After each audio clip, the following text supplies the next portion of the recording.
buenas tardes. Muchas gracias por venir a la presentación del libro El kirchnerismo desarmado de Alejandro Horowitz.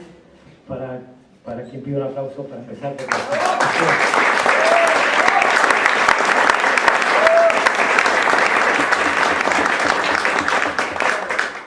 En nombre del Planeta y el Sello Ariel es un honor poder haber corrido para publicar este libro, porque estamos trabajando con otro libro de Alejandro que ahora quedó para el año próximo, y de pronto el entusiasmo, la inteligencia de Ale y la coyuntura se confabularon para que estemos acá presentando este libro que van a presentar, y les agradecemos también Diego Stewart y Daniel Toñez, así que los dejo en compañía de ellos. Gracias.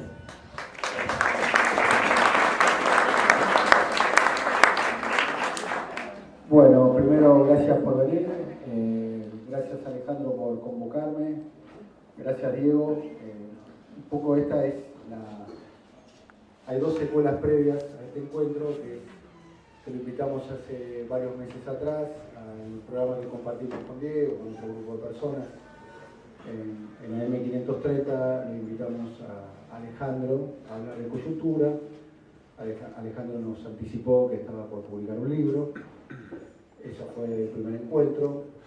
El segundo encuentro fue el miércoles pasado, donde hicimos la presentación formal del libro, y podríamos decir que esta es la tercera etapa de ese diálogo entre Diego y Alejandro, que yo intento de alguna manera ir, si se quiere, moderando o aportando. Así que los dos testimonios anteriores están o en Radio Cat o en YouTube y demás. Tuvieron muchas repercusiones. El primero tuvo como 30.000 vistas, que por lo menos para nosotros es mucho.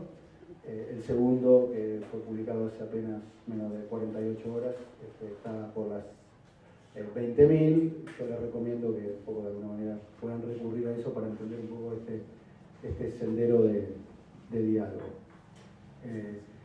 Y en particular, teniendo en cuenta que este es el tercer encuentro que de alguna manera tenemos los tres, hemos pactado de algún modo para que no sea reiterativo y no sea la tradicional presentación de un libro, el cual yo, dicho sea paso, no estoy acostumbrado a hacerlo, digamos, no forma parte de mi rol como animador participar de eso. La idea es, si se quiere, traer el libro al presente, teniendo en cuenta que la obra de Alejandro, fundamentalmente su libro Los Cuatro Peronismos, y el reclamo público, que está también en el testimonio que dejó la editora de cuándo se iba a editar el libro El Quinto Peronismo. Bueno, ese libro nunca se editó porque nunca se terminó de consumar, ¿no? Y teniendo en cuenta, y lo último voy a decir, después ya lo introduzco a Diego, teniendo en cuenta que frente, podríamos afirmar, la encrucijada de historia.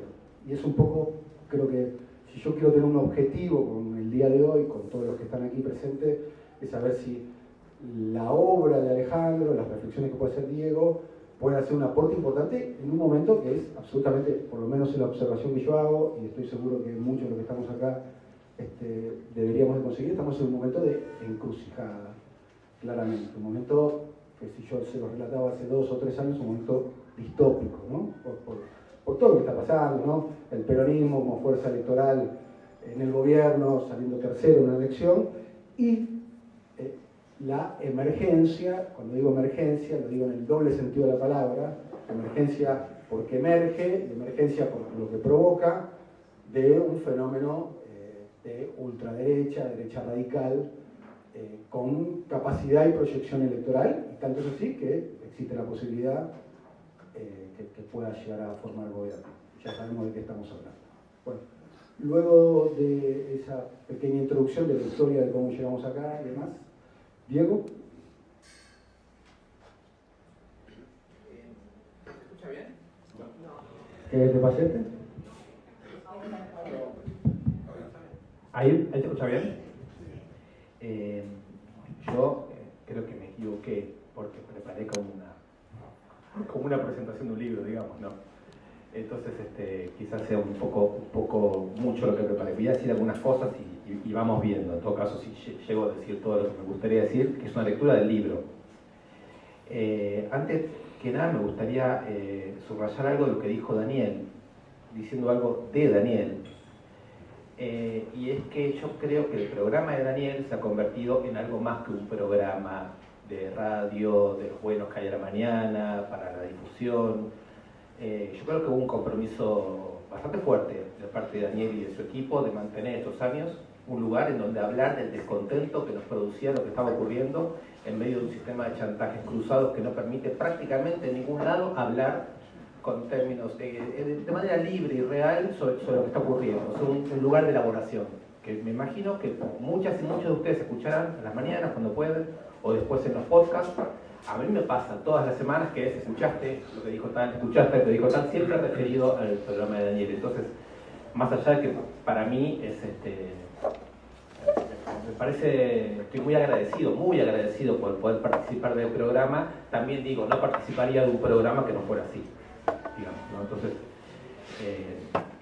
me parece que esa condición, digamos, hay que remarcarla fuerte. Por otro lado, bueno, me pasa a mí, no sé, le habrá pasado a otras personas que fueron alumnos de Alejandro, que por lo menos en mi caso, yo quedé como alumno para siempre, no en el sentido de que siempre haya tenido una relación de alumno, sino que sigo pensando en relación a esas clases y sigo leyéndolo a Alejandro como un profesor de la facultad. Y entonces, siempre que lo leo, siempre que vuelvo y converso con Alejandro, siempre estoy también en una partecita mía está pensando, ¿entiendo bien, Alejandro, lo que decís? O sea, ¿está funcionando? Y otra parte no, otra parte lo discuto, ¿no? Y otra parte lo discuto porque me parece que es la práctica a tener con quien piensa. Entonces, 4 preguntas que se me habían ocurrido a mí, que yo creo, como dice Daniel, son 4 preguntas muy para pensar ahora, que sería Desarmar el kirchnerismo. Claramente es un libro construido por 2 textos. Uno, el primero es El peronismo estallado, que es una crónica en términos de historia conceptual de la derrota, digamos, ¿no? Desde del 76 para acá se puede, perdón. Sí, vamos a decirlo así, son 2 textos. El segundo, Democracia a la derrota, va del 76 al 89, ahora está reescrito y republicado y es la segunda parte.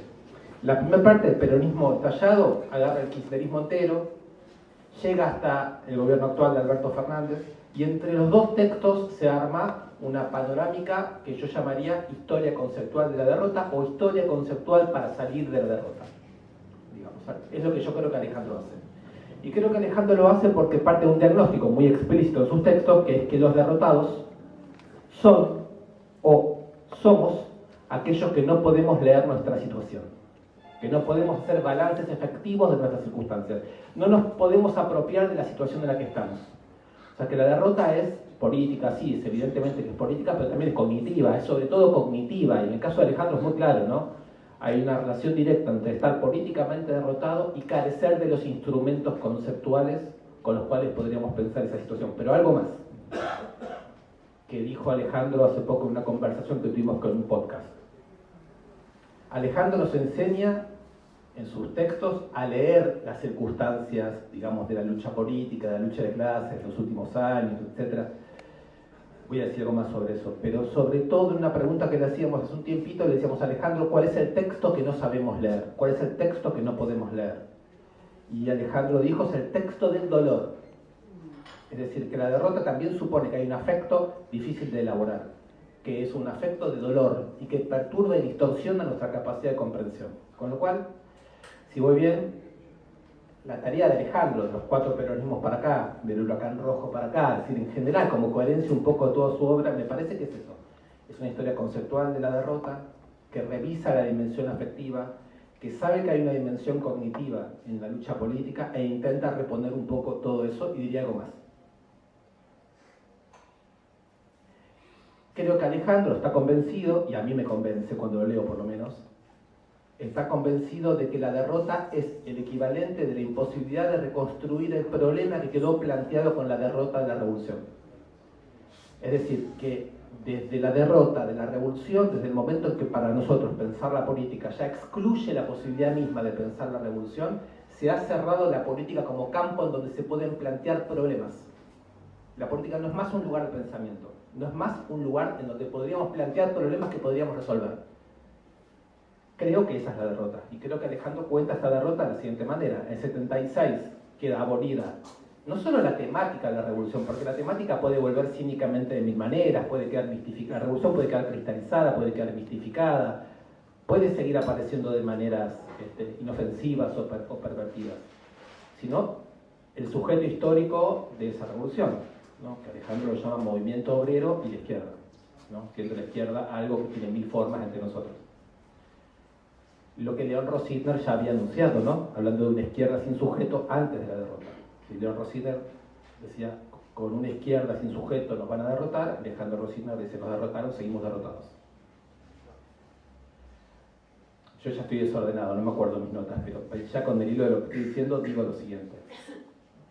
Algunas preguntas para Alejandro, que dice que no va a hablar, pero se sentó acá y todos lo conocemos y seguramente va a hablar y va a hablar bastante. Entonces, unas primeras preguntas para Alejandro en relación a esto serían: ¿puede la derrota ser tan larga que dure 40 o 50 años? Tan larga que, dice Alejandro, Alfonsín no es el primer, estoy citando la primera edición de la democracia de la derrota, Alfonsín no es el primer gobierno democrático, es el primer gobierno electo o parlamentario, porque la democracia es la parlamentarización de la derrota, es el modo parlamentario por el cual dominan las clases dominantes, digamos, ¿no? ¿Puede el gobierno de Alfonsín ser considerado el primer gobierno democrático o debería ser considerado más bien como el primer gobierno parlamentario de la derrota? Bueno, toda una definición, ¿no? Y el de Menem el segundo, gobiernos de la derrota. ¿Por qué gobiernos de la derrota? No solo porque no logran revertir una derrota, la del 76, sino también porque ni se proponen cuestionar un programa, que es un programa del partido de Estado, son las categorías que usa Alejandro, los cuatro peronismos, y vuelvo a usar ahora en este libro, son categorías que Alejandro además las quiero destacar porque son categorías que Alejandro nos propone como condición de esta historia conceptual para salir de la derrota. No son categorías de ciencias sociales, son algo más, son un intento de proponernos unas categorías con las cuales podamos pensar el proceso político con esta perspectiva de si alguna vez podremos salir de la derrota. Y ahí lo que creo que Alejandro dice es: el partido de Estado, es decir, el programa de las clases dominantes en la Argentina del 76 en adelante, supone siempre garantizar la exportación del excedente, la fuga del excedente. No quedan acá los recursos producidos, entran en el sistema financiero y se fugan. La deuda, dice Alejandro, no es mala praxis, es parte del programa que lleva adelante el Estado argentino a través de todos sus partidos políticos, cada uno, digamos, en orden de sucesión con que le toca gobernar. El plan austral permanente, con modificaciones, con variantes, que se da en una sucesión de ciclos que suponen hiperinflación, default, crisis. Con lo cual, la democracia nuestra, digamos 40 años de democracia, está determinada por crisis sucesivas. Quiero nombrar especialmente una porque es parte de lo que yo creo que es una discusión que quedó pendiente, que es la crisis del 2001. Que yo creo que es una discusión que quedó pendiente por dos razones. La primera razón, porque fue la única oportunidad que nosotros tenemos en 50 años de pensar una crisis desde abajo. Y yo creo que el kirchnerismo fue la pérdida de esa oportunidad. Fue la pérdida de la oportunidad de conectar con una riqueza, en los términos de Alejandro, cognitivas, conceptuales, afectivas, que nos permitan pensar desde abajo cómo se construye una voluntad para salir de esa situación de derrota o esa situación de docilidad ante el plan económico. Pero también porque, según Alejandro dice, y me parece una afirmación que vale la pena discutir mucho, el kirchnerismo no terminó de hacer con el 2001 lo que el peronismo hizo con el 17 de octubre. Es decir, si la clase obrera, fordista, etcétera, era la base de un movimiento político dirigido por Perón, una nueva presentación de la clase trabajadora argentina, que es una clase trabajadora entre desocupada, entre precaria, entre informalizada, etcétera, no fue tomada plenamente como el conjunto de posibilidades de fuerza, digamos así, para dar el enfrentamiento que el kirchnerismo habría perdido, según Alejandro, en el 2008, cuando en la relación con la crisis con el campo confía en el Parlamento como lugar de resolución. Es decir, exagerada creencia en las instituciones de la democracia, escasez absoluta de creencias en las fuerzas sociales tal y como participan en la calle, en la organización popular y la vida cotidiana, ¿no? Entonces ahí tendríamos en torno al 2001 una serie de problemas. Bueno, vienen aquí las preguntas, también para no hacerlo tan largo, las preguntas que yo quisiera hacer. La primera pregunta que me quiero hacer es esta. Si el mejor momento del kirchnerismo, no sé, cada uno elija cuál sea, si es el momento de la reivindicación de los derechos humanos, bajar el cuadro de Videla, hablar de piquete de la abundancia, la ley de medios, cada uno elija el momento que más le gusta. No fue suficiente para desafiar a las clases dominantes. Y no solo eso, sino que no fue suficiente para hacer ese desafío, pero sí para ganarse el odio definitivo de esas clases que después atentan contra Cristina, ¿no? Ya sabemos lo que ocurrió. Es decir, si se creen que se puede una guerra sin movilizar la fuerza suficiente como para enfrentarla, y entonces después la derrota es brutal. Pero tampoco el 2001 es suficiente para elaborar la derrota. Si los derechos humanos, los feminismos, todas las formas de afectividad colectiva que en este país conocemos y que por lo menos hasta la pandemia fueron vitales para todos nosotros. Si esas no son formas de elaborar la derrota, si a través de esas experiencias no estamos elaborando la derrota, yo creo que ahí sería muy importante escuchar un poco más a Alejandro, que es la primera pregunta, sobre qué significa elaborar la derrota. ¿Cuándo y cómo comenzamos a salir de una derrota? ¿Cuáles son los mecanismos que en nuestra sociedad podemos percibir como signos a partir de los cuales sí podríamos empezar a salir de la derrota? Eso me parece que Alejandro deja ese punto como un tema central. Ligado a ese sería la segunda pregunta, ¿no? En esta coyuntura, que, digamos así, la crisis del ciclo económico y la crisis de la democracia y la crisis de la política ya no es como en el 2001. Ya no es unos sujetos que desde abajo son capaces de hacer asambleas, tomar fábricas, hacer piquetes, reivindicar el mundo de los derechos humanos de otra manera, sino que viene, aparentemente, ¿no? Viene del lado de una extrema derecha, ¿no? Una extrema derecha que pregunta, ¿es una extrema derecha que viene a realizar, pregunta para Alejandro, ¿no? ¿Viene a realizar este programa del partido de Estado o es una conmoción relativamente sobre la que sabemos poco, digamos, ¿no? Y acá va la segunda pregunta. ¿Y la izquierda? ¿Qué pasa con la izquierda? Por la capacidad de hacer política de izquierda en la Argentina. No lo digo para burlarme de los partidos de izquierda. Lo digo para preguntarse a la izquierda peronista, a la izquierda trotskista, a la izquierda anarquista, a la izquierda guevarista, a la izquierda posmoderna, a la izquierda Foucaultiana. Me da igual. O sea, ¿qué le pasa? ¿Qué nos pasa a nosotros en semejante crisis que no podemos organizar formas de intervención política? Esa sería la segunda pregunta, que me parece clave total. No porque quiera que Alejandro lo pueda resolver, pero son temas que le importan, ¿no? Son los temas que lo hacen escribir. Y la tercera pregunta que le quisiera hacer a Alejandro, ya muy distraído de lo que había preparado, porque creo que había más, es... Alejandro nos dijo en una reunión hace un tiempo a un par de amigos que le gustaba muchísimo cómo escribía Ricardo Piglia, que los mapas de lectura de Ricardo Piglia le parecían maravillosos. Y lo que en Alejandro es un elogio, dijo, es como alguien que hace lecturas leninistas en literatura. Entonces, leyendo el libro, y esto es una cosa que hablaba con Abel Gilbert, que está por acá dando vueltas, le decía, me parece que pasa algo en el libro de Alejandro, que es que hay una confianza muy fuerte en que en la política, como en la literatura, que en la política hay formas de autoconocimiento. O sea, que nosotros, haciendo y pensando en la política, nos conocemos de alguna manera nosotros mismos.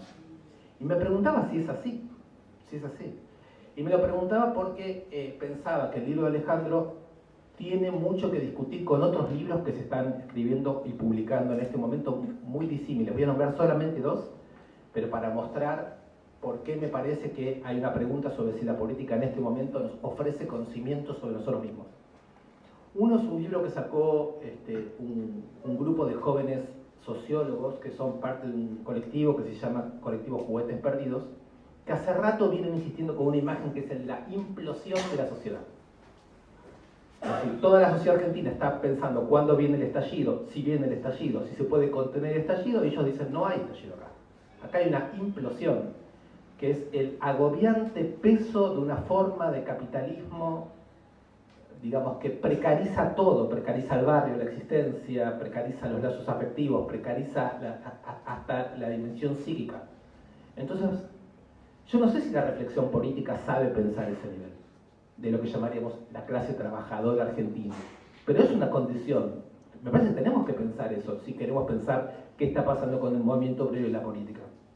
Y el otro libro es un libro de Franco Berardi, alias Bifo, con Daniel hace poco estuvimos conversando también con él, donde él dice,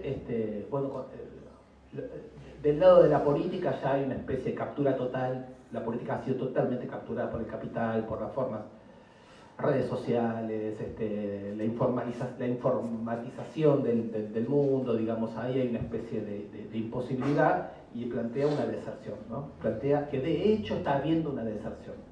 Entonces podemos hablar infinitamente si esa deserción es, como él dice, una tendencia, o es una táctica, o es algo demasiado europeo, o es algo que habla de nosotros, si eso implica rendirse respecto a una lucha política que no estamos dispuestos a hacer. Lo podemos discutir mucho, pero me parece interesante preguntarnos en relación con qué otros textos la política es forma de conocimiento. Tengo más cosas para decir, pero me doy cuenta que se me hizo muy largo, así que culo, no sé quién quiere. No, lo que tenés que hacer es reformular la primera pregunta, porque ya me la olvidé. Bueno, van tres preguntas. Vamos a la primera. La primera pregunta, gracias. La derrota. Seria. La pregunta sería: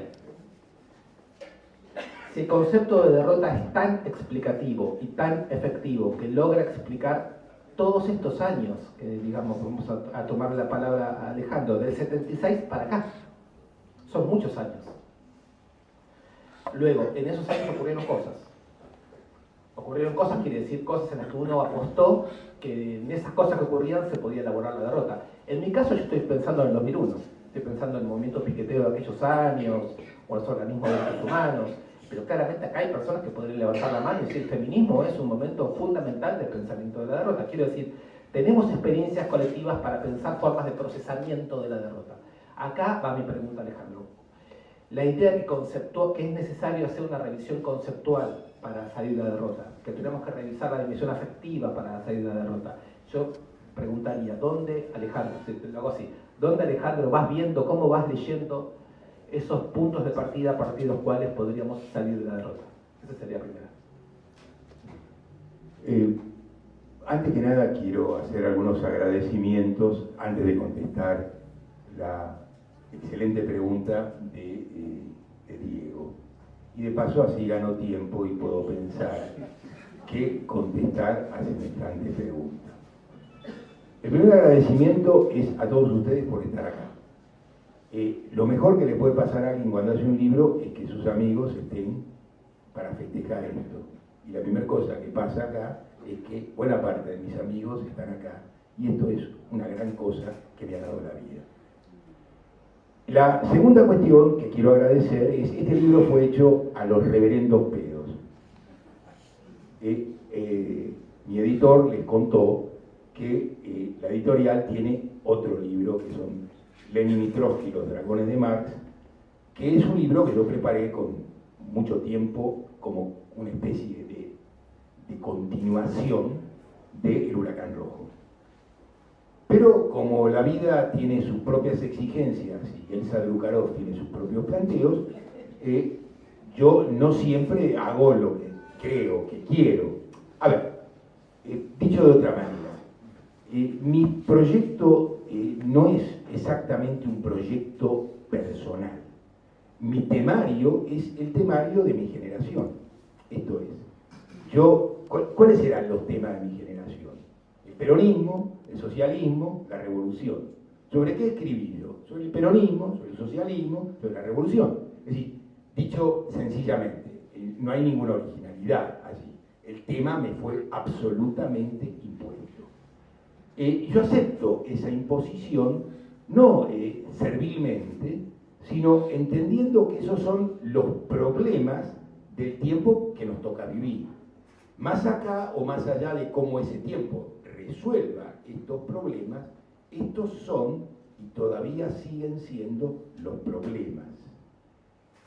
Entonces, agradecerle a mis editores que a una velocidad que solamente, porque recuerden que yo provengo de la experiencia del periodismo gráfico, esto es, de aquellos que escribimos aquello que cuando termina de chorrear la tinta de la máquina de escribir, en esa vieja época donde todavía funcionaba la máquina de escribir, empezaba a chorrear la tinta de la rotativa, y con el olor a gusto de la tinta de la rotativa, unas pocas horas después teníamos delante de la nariz lo que habíamos hecho. Es decir, una cierta costumbre de cierta instantaneidad. Esto, por cierto, no se puede hacer nunca con un libro, ni mucho menos. Pero digamos que, si bien no tiene esa instantaneidad, para un libro tiene una velocidad desusada, tanto en el tiempo de su ejecución como en el tiempo en que logró estar aquí delante de todos nosotros. Y esa es, en un país que se cae a pedazos, una pequeña hazaña. Y por lo tanto, no puedo dejar de agradecerle a mis editores y a Drucky, que tuvo una participación no menor en que esto exista.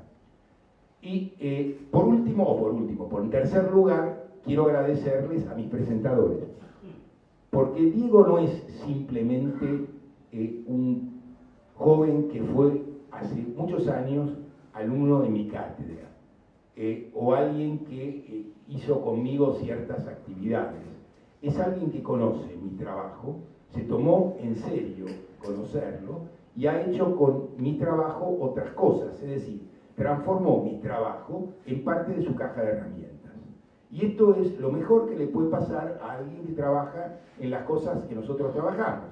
Esto es, nadie de nosotros habla en el silencio universal, todos hablamos con los demás, tenemos esas voces más claras o más oscuras adentro de la cabeza, pero esas voces son las que nos alimentan, las que nos estimulan, las que nos obligan a seguir pensando, porque, como decía nuestro gran maestro León Rosichner, es el movimiento de la sociedad el que hace andar la reflexión. Si la sociedad no se mueve, la reflexión tampoco lo hace. Por eso, aún en los casos donde la reflexión es mucho más distante de los procesos revolucionarios, y la imagen perfecta de esto es la Revolución Francesa y Hegel, Hegel está lejos de la Revolución Francesa, pero la Revolución Francesa lo toca de 1500 modos, y Hegel responde a esos modos todo el tiempo.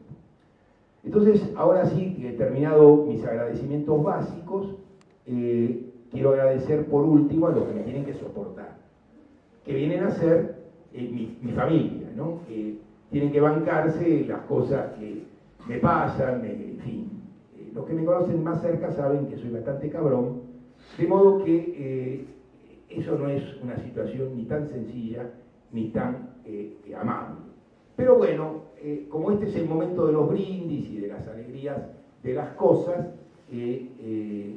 quiero no dejar nunca afuera aquellos que me sostienen, porque cuando uno dice pensar la derrota, pensando qué significa esto en la estructura de los afectos, cómo impacta esto, dicho de otro modo, cuando alguien va a la guerra y vuelve de la guerra, si vuelve, cuando vuelve, el que se fue y el que vuelve son una sombra de lo que fueron, son otra cosa.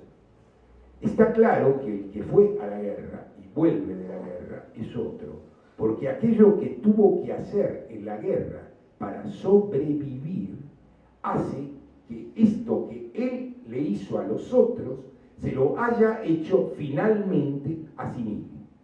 No entender este asunto es no entender qué cuerno significa dañar a otro, y creer que se puede dañar a otro impunemente es una idea bastante estúpida, sobre todo, y aparte de ser trágicamente terrible. Entonces, saliendo desde acá, creo que me estoy olvidando algún agradecimiento. ¿A quién, Drucky? A ver, decime. descaradamente. Tato Bores, si ustedes se acuerdan, acudía a sus apuntadores descaradamente en el programa de televisión. Imagínense si me voy a privar. A mi derecha, a Daniel Tonietti. Pero claro. No es. A ver, tiene razón, y vamos a ver por qué. No, esperá. Adriana, tenés que ser un poco más paciente. Yo sé que los jóvenes son muy arrebatados y por lo tanto, calma. Vos sabés que soy un poco arbóreo, ¿qué vas a hacer? Entonces, Daniel tiene una cosa clave y es algo que uno a lo largo de una vida a veces logra construir y a veces no, y es una audiencia. Las audiencias no son curiosidades estadísticas. Las audiencias son construcciones trabajosas que remiten a un comportamiento sostenido en el tiempo. Daniel tiene un comportamiento sostenido en el tiempo. Y ese comportamiento sostenido en el tiempo permite la circulación de determinados puntos de vista. No cualquiera punto de vista. Daniel, por supuesto, no es un sectario donde no ingresan sino aquellos que piensan exactamente lo que él cree que deben pensar, sino que se trata de que ingresen aquellos que piensan, y aquellos que piensan en ese choque de espadas, diría el viejo Foucault, nos alumbran las distintas puntas de lo que nos sucede. Daniel tiene la generosidad de convocarme cada tanto y permitir que mis propias puntas circulen por su cancha. Y esto no tiene precio, y esto es simplemente un problema de integridad intelectual, pero sobre todo de integridad política en un momento en que las palabras integridad y política se cruzan muy, pero muy trabajosamente. Y esto no lo ignora absolutamente nadie de los que estamos acá. Entonces, terminado esto, Adriana, ahora sí voy a contestar o tratar de contestar la pregunta. Pero como soy un señor que embloca con la tradición judía, les voy a hacer una trampa. Esto es, ¿qué hace un judío cuando lo ponen en un aprieto con una pregunta? Muy bien. Inventa otra pregunta. Claro. Entonces, la clave acá está en este punto. Clausewitz dice que la guerra no es cualquier momento de, por ejemplo, una paliza. Una masacre no es una guerra. Una masacre es el momento en que alguien que está desarmado es agredido brutalmente por los que tienen asegurado el resultado de antemano y no corren el menor riesgo en esta situación. Eso no es una guerra, eso es una masacre. Entonces, la guerra empieza con un movimiento defensivo. Esto es, el momento en que uno detiene el golpe que le van a propinar. Detener el golpe es el primer movimiento que constituye, que nos constituye. Entonces yo me pregunto, ¿qué clase de movimiento tendríamos que hacer para poner un punto de corte a la derrota? Porque la idea de que podemos conceptualmente per se cerrar una derrota es una idea, para decirlo con elegancia, hegeliana. No estoy diciendo despectivamente hegeliana. Hegel expresa en un punto la impotencia de la reflexión frente a la imposibilidad de la acción. De modo que no seamos tan, no lo miremos por arriba del hombro al pobre señor, como si fuera un tontito que no leyó a Marx, ¿sí? ¿Se entiende? Estoy haciendo una especie de juego anacrónico. Difícilmente Hegel podía leer a Marx, pero se entiende a dónde voy. No es que le faltaba un concepto, le faltaba una dinámica política que tuviera la posibilidad de de elaborar otro concepto de otro modo. Y entonces viene acá la cuestión. ¿Estamos en la misma situación? Sí y no. ¿Qué quiero decir? Hay una cosa que vengo contando últimamente cuando muestro que la falta de estrategia política del peronismo no es exactamente una novedad, sino que es un problema recurrente en distintos momentos de la lucha política argentina y en distintos momentos del peronismo. Entonces yo siempre recuerdo una escena básica de 1969, de 1970, dos cosas. La primera cuestión es en la movilización más importante de la lucha política de ese momento, que fue el Cordobazo. La consigna central no fue Perón vuelve. Es más, Perón no fue mencionado en todo ese movimiento. La consigna central fue luche, luche, luche, no deje de luchar por un gobierno obrero, obrero y popular. Esa fue la consigna del Cordobazo. Sin embargo, Perón volvió. Y la consigna del Cordobazo, no. ¿Qué pasó allí? ¿Qué pasó en el medio? ¿Por qué un señor que en 1970 casi era un general jubilado, que estaba sentado en Puerta de Hierro y uno podía hacer el tour de Madrid, pasar por el Museo del Prado y continuar por Puerta de Hierro tranquilamente a tomarse un café con el general, que era encantador, brillante, y que se ponía siempre en el juego con su interlocutor y tenía para cada interlocutor el juego que esta situación le imponía, y en todos los casos la solución era la adecuada. Pero Perón hacía una especie de monólogo unitario. Entonces, el gesto que lo pone de nuevo en la cancha son los montoneros. Es el gesto de Aramburu. ¿Y qué quiere decir ese gesto en última instancia? Nosotros hablamos en serio. Y como hablamos en serio, ustedes nos escuchan en serio. Pero si yo digo vagamente, aquí se trata de organizar las fuerzas obreras y populares para la lucha por el socialismo, ¿qué estoy diciendo? Estoy haciendo ruido con la boca. Esto no significa realmente demasiado para nadie que escucha esto, porque o remite a la historia antigua o nos hace recordar tristemente que esa izquierda es una izquierda, para decirlo con amabilidad, histórica. ¿Qué quedó del Partido Comunista Italiano? ¿Qué quedó del Partido Comunista Francés? ¿Qué quedó de todo esto? Nada. Miren quién gobierna Italia, miren cómo se gobierna Francia, miren el lugar de Le Pen en la política francesa y europea, para entender que esto ha sido derrotado de un modo terrible y que este no puede ser un punto de partida.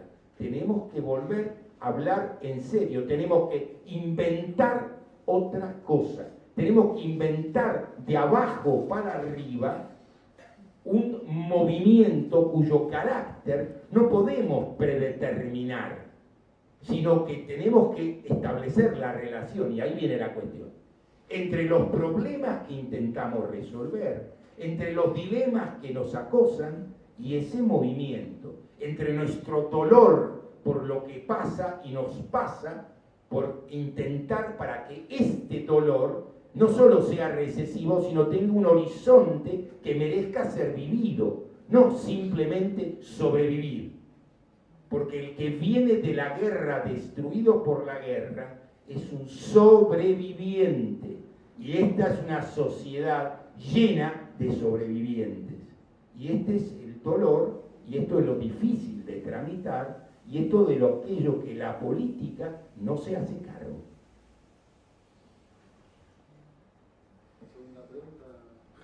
Sigo preguntando. Es una pregunta que tiene que ver la pregunta que hacía por la izquierda, ¿no? Porque vos en el libro mostrás, yo creo que con mucha claridad, creo que ya hoy todos lo vemos con mucha claridad, que es imposible al mismo tiempo pagar los intereses de la deuda, pagar la deuda, garantizar que las empresas puedan fugar sus ganancias y al mismo tiempo darle un mínimo de bienestar popular, digamos, a la base social de una política democrática. Está clarísimo que el margen, como decís vos, es cada vez menor. Entonces ahí la pregunta viene a ser no solamente algo así como lo que todos nos vimos preguntando, ¿no? ¿Por qué entonces la izquierda no aprovecha esta oportunidad histórica? Sino, ¿por qué lo hace la derecha? O sea, la pregunta tiene que ver ahí con cómo leemos políticamente este momento, por qué es una derecha reaccionaria la que puede tener la iniciativa que no podemos tener un amplio nosotros, y le agregaría quizás algo más todavía. Yo creo, sí, también, como decís vos, que la política sin una dimensión cognitiva, sino forma de conocimiento, es una especie de técnica de administración que no nos conmueve. Ahora, pregunta también viene ligada a esto. ¿No es el grupo de Milei también un intento de ofrecer una alternativa de tipo moral y cognitiva, haciendo del mercado algo más que una mera categoría económica?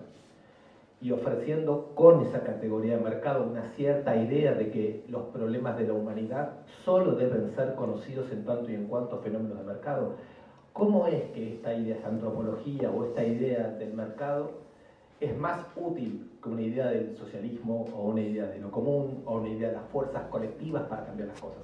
Es decir, ¿cómo es que, te lo preguntaba el otro día en la radio, ¿no? Milei es mejor izquierdista que la izquierda?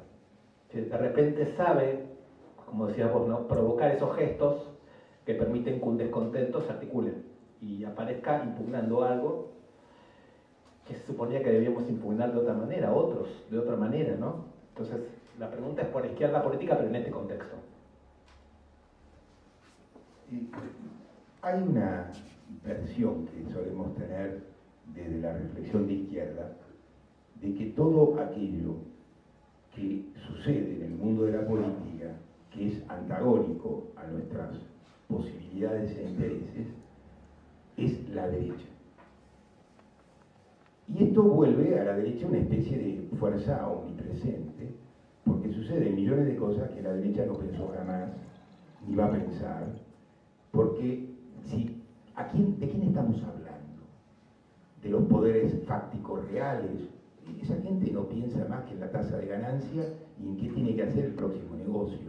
El resto, la política es un incordio que tiene que soportar, y hay unos imbéciles a los que hay que tratar de vez en cuando para que no molesten y no interfieran en la buena práctica comercial. Eso es todo lo que un dirigente de la UIA se propone. El último dirigente de la UIA que hizo una reflexión nos explicó para qué queremos tiempo libre. Si es mejor trabajar. ¡Wow! Entonces uno lo mira y dice, claro, se puede estar alienado al capital de muchos modos, pero este es un modo excesivo. Entonces doy vuelta a la cuestión así. Milei no es la derecha.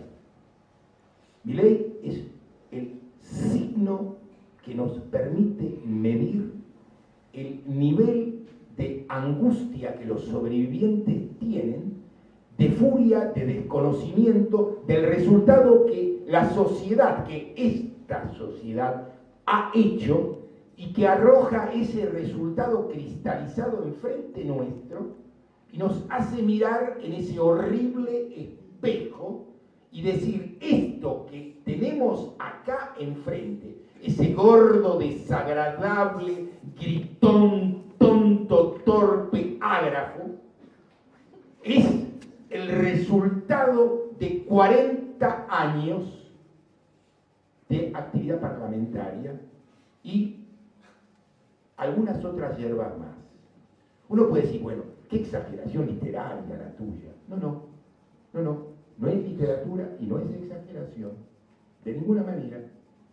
Él concita lo que concita precisamente porque los distintos que lo miran pueden refractar en él su propia angustia, su propio dolor, su propia furia, su deseo imaginario de cambiar las cosas sin tener que comprometerse en cambiarlas. Por eso ellos no necesitan ningún mecanismo cognitivo. Por eso su desconocimiento es más que apropiado. Y por eso la naturaleza de su desconocimiento es tan funcional con la naturaleza elemental y básica de este gordito. Entonces, acá viene la cuestión. Él es simplemente una especie de signo que hemos producido, y en tanto que signo nos devuelve a nosotros la situación y nos hace saber cuál es el estado de la cuestión. Podemos medir esto en los indicadores del INDEC. Los indicadores del INDEC nos dicen estadísticamente qué porcentaje de pobres hay, bla, bla. Por supuesto, yo no voy a discutir estos datos fríos que forman parte de cualquier lectura, no es eso. Pero si queremos reducir esto a los indicadores del INDEC, estamos no entendiendo casi nada. Estamos actuando como el dirigente de la UIA que nos pregunta ¿para qué quieren ustedes no trabajar? Esto es, nos pregunta ¿para qué quieren ustedes vivir? ¡Wow! Es una pregunta, pero cuidado, la pregunta está hecha por un miserable, pero la pregunta no es miserable. La pregunta de por qué queremos vivir es una pregunta de verdad. Pero esa pregunta no se contesta ni ahí, ni así, ni en parte alguna. Él elide en su grito la pregunta que lo formula. Doy la vuelta. Cuando alguien puede, para segmentos, para sectores, para personas, para experiencias tan disímiles, al mismo tiempo, significar un punto de cruce, no es porque para cada uno de ellos es lo mismo, sino para cada uno de ellos le permite a cada uno ubicar su propio dolor en ese territorio y sentir que allí está representado. Esa operación se puede hacer desde dos lugares distintos. Uno es simplemente como un alarido primigenio, y eso es mi ley, y otro es como una respuesta política que consiste de abajo para arriba, decir, este dolor que es nuestro, nosotros no lo vamos a tirar a la basura, no lo vamos a transformar en un mero posibilismo barato, no vamos a ver cuál es la menos peor de las opciones para ver cómo, porque fíjense lo que sucede lógicamente.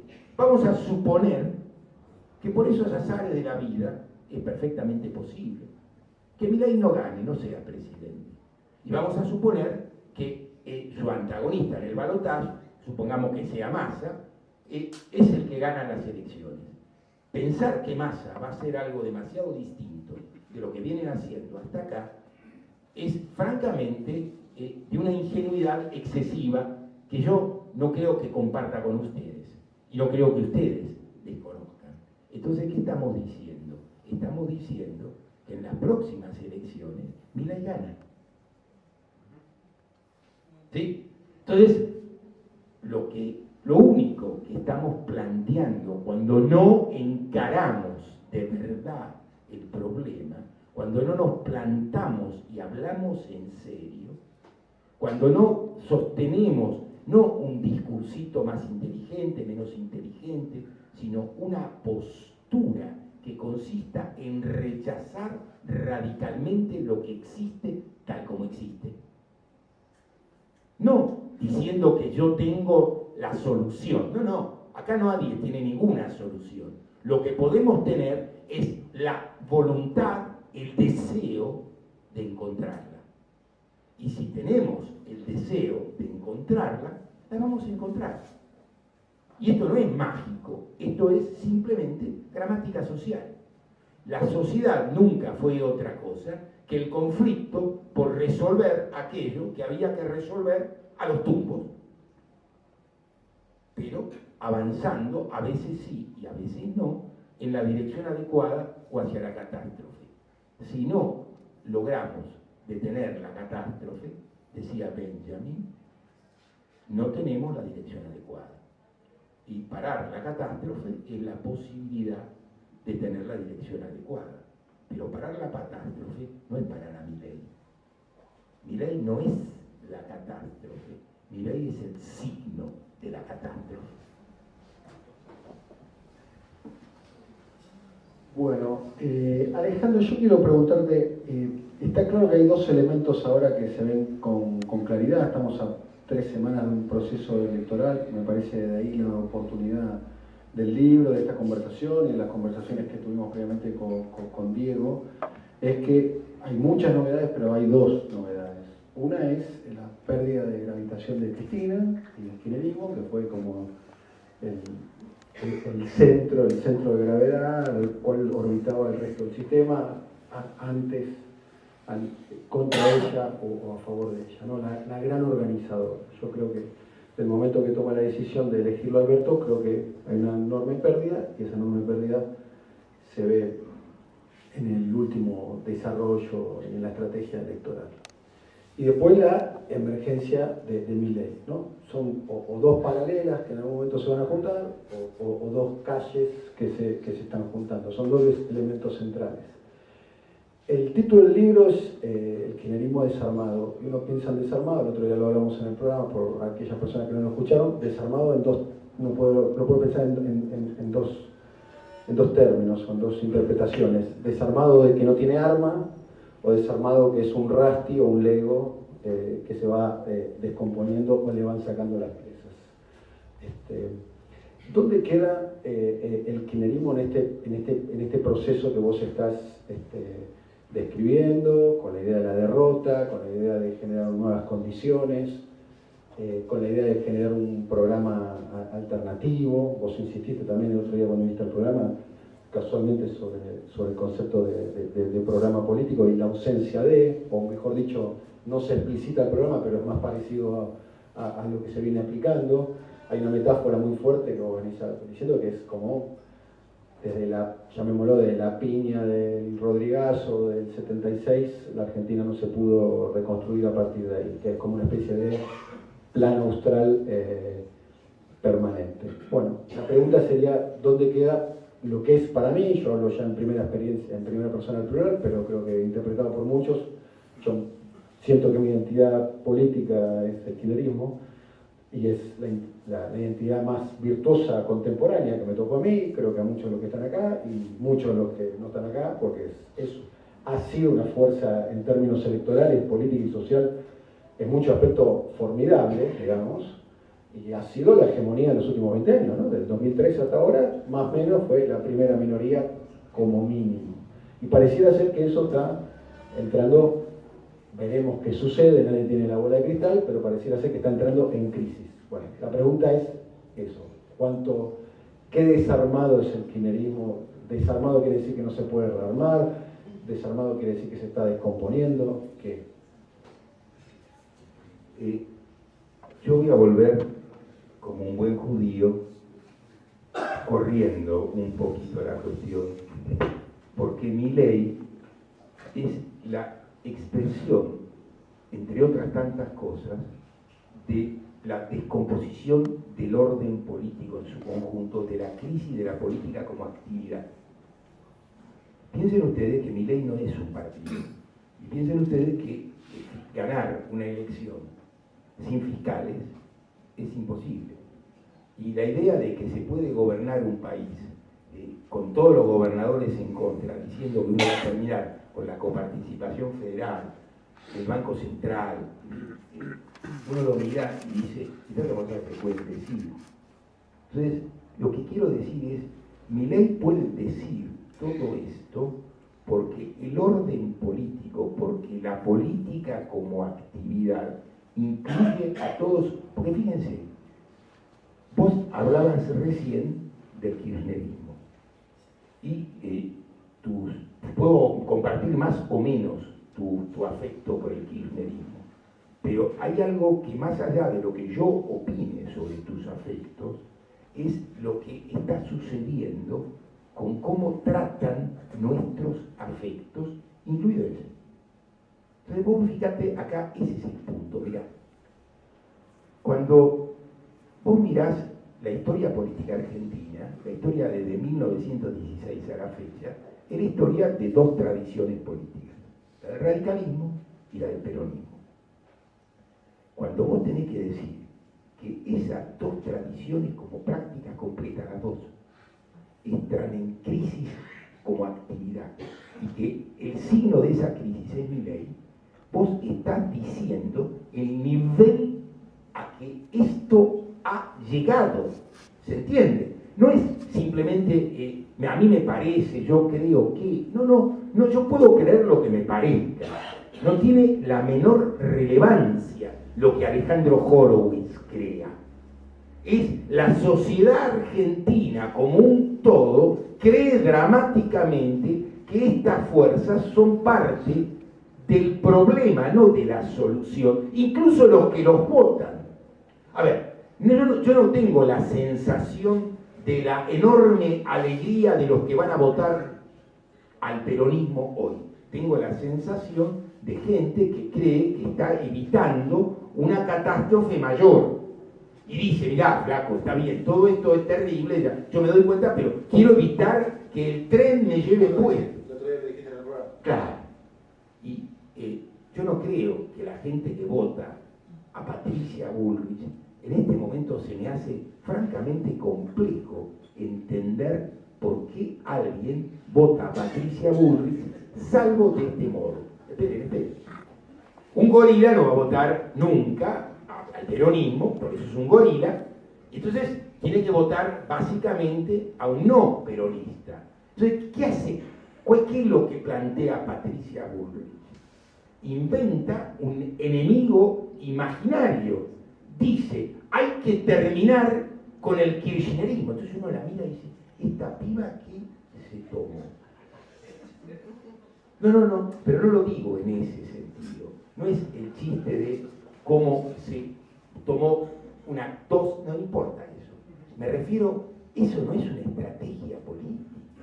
Con eso no se puede ganar ni el control de dos calecitas en fin, nada. Eso es no saber qué cuernos hacer, porque Milei la definió, es una segunda marca. ¿Y para qué vamos a comprar una segunda marca poniendo comprarnos el original? Obviamente. Pero aquí viene el original, es el original que nos hace saber que todo lo demás es lo que es.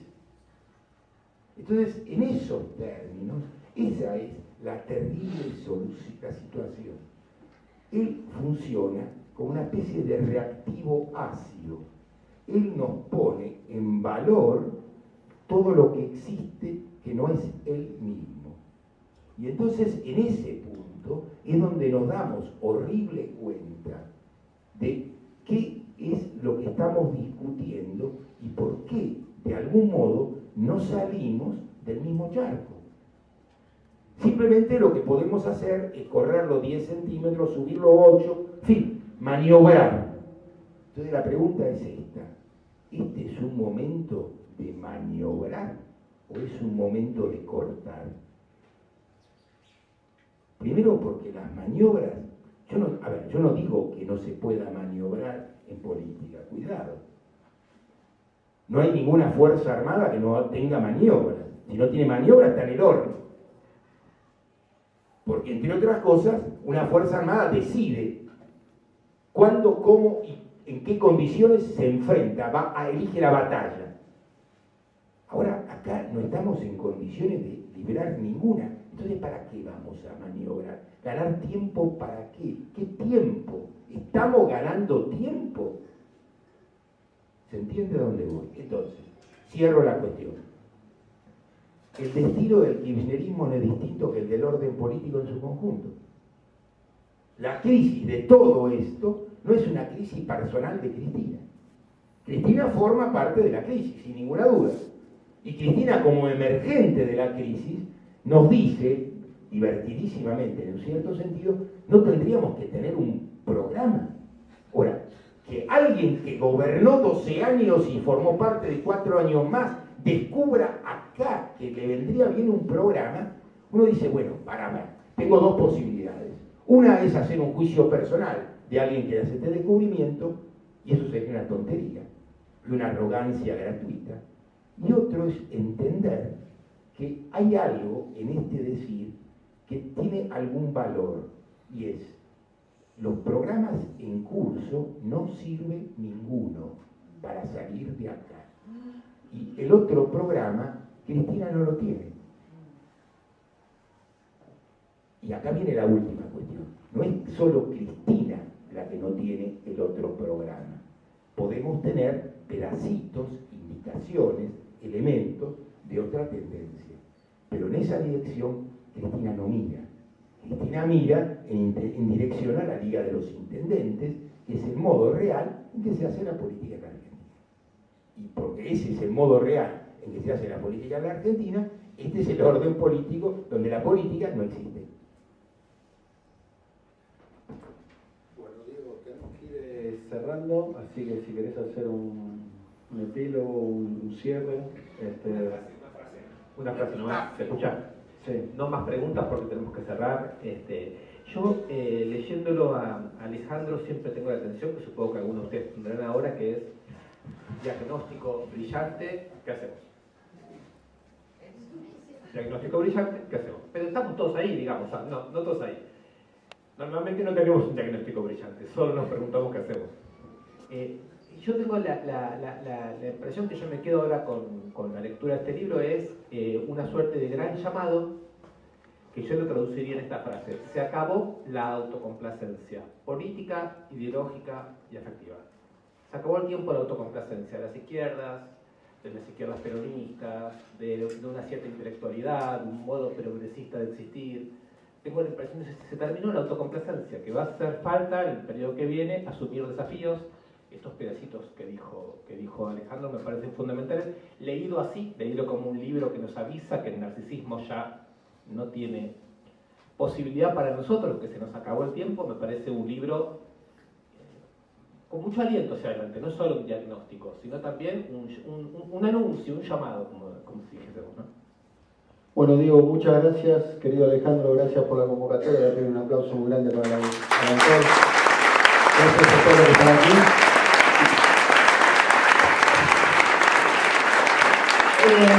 Debo decir, Alejandro, ¿vas a firmar ejemplares? Bueno, muy bien, te ponemos a trabajar entonces. Bueno, los que tengan ejemplares entonces lo esperan acá a Alejandro. Gracias a todos, de veras.